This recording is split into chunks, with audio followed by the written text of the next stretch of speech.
Rejoice. Well done, good and faithful servant. Isn't that's what we want to hear? At the end of it all, well done, good and faithful servant.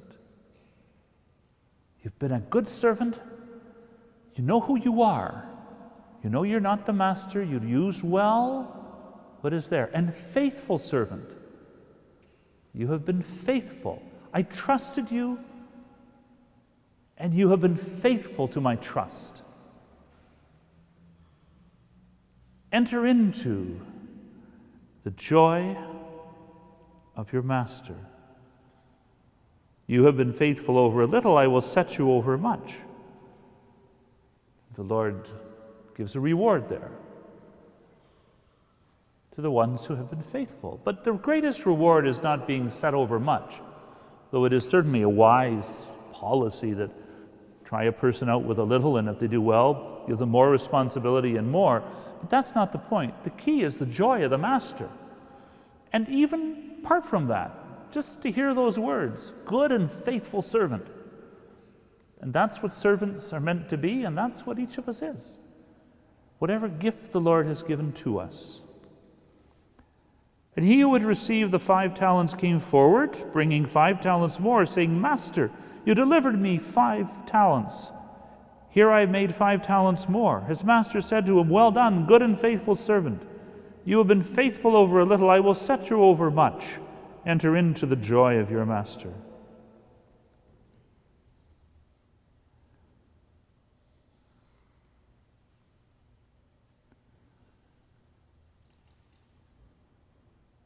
And he also, who had the 2 talents, came forward, saying, Master, you delivered to me 2 talents, and I have made 2 talents more.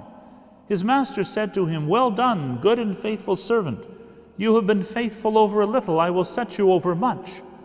Enter into the joy of your master. There's absolutely no difference at all between what the master says to the one to whom he gave 5 and the one to whom he gave 2. It doesn't really matter. It's all the same. Each gets equal joy. Each has been faithful in what they have been entrusted with.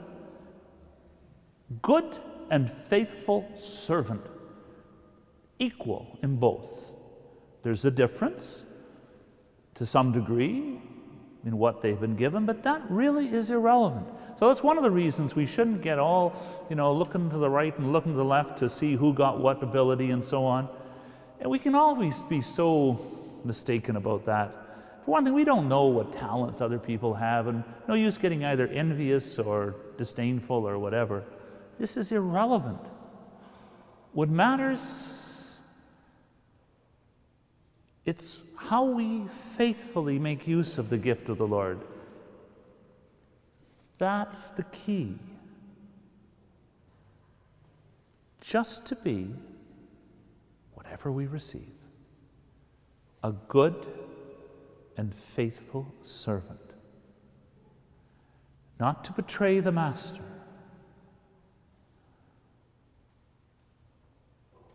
And that's all he asks. He doesn't ask the person with 2 talents to make 20, because that's probably not possible. So he just says, do what you can. But be a good and faithful servant. And whatever you have, enter into the joy of the master. So let's thank God for that. Thank God for whatever gifts he's given to us.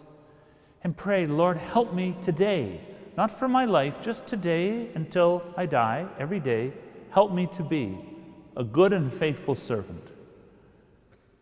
At the end of each day, say, Lord, forgive me the times I have not. Help me to serve you more faithfully tomorrow.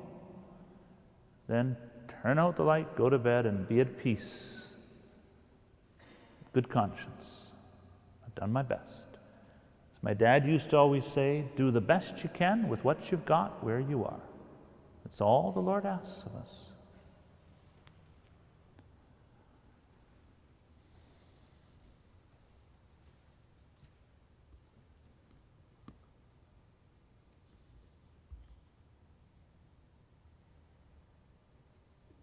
He also, who had received the 1 talent, came forward, saying, Master, I knew you to be a hard man, reaping where you did not sow, and gathering where you did not winnow. So I was afraid, and I went and hid your talent in the ground. Here you have what is yours. So first of all, he accuses the master of being a hard man. And he blames the others, simply say, here's what I have. But the third servant starts off by blaming the master. He probably blames the other servants too. That's not in the text, but he may say, why did I get only 1, not 5? Why did I only get... But he certainly blames the master. And that's also not a very sensible thing to come in to see the master and say, I know you are a hard master. Well, but isn't this so typical? Right from the Garden of Eden, blaming someone else and ultimately blaming the snake, blaming. Not taking, what's this now? Accountability, responsibility, but blaming, passing it off. It's the master's fault. I would have done better, but I know he's a hard master, so I was afraid. Afraid? This is not enter into the joy of your master. You could have heard. Well done, good and faithful servant. Enter into the joy of your master. This doesn't sound like a hard slave driver. And so he doesn't see who the master is. He doesn't see a lot. He's caught in illusion. And illusion is the killer. Where we do not see God, we do not see what He has given us, because our minds and hearts are distorted by sin. You know that great line just before we encounter the Master at Mass? In your mercy, Lord, keep us free from sin and protect us from all anxiety as we wait in joyful hope for the coming of our Savior Jesus Christ. Like the first 2 servants, may we wait in joyful hope. May we not be like the third, who blames the master, misreads the master, and is filled with fear and anxiety because he is in illusion. That's why we have Lent,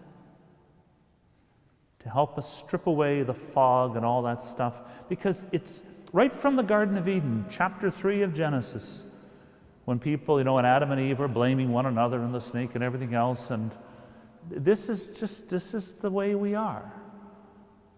The power of rationalization is immense.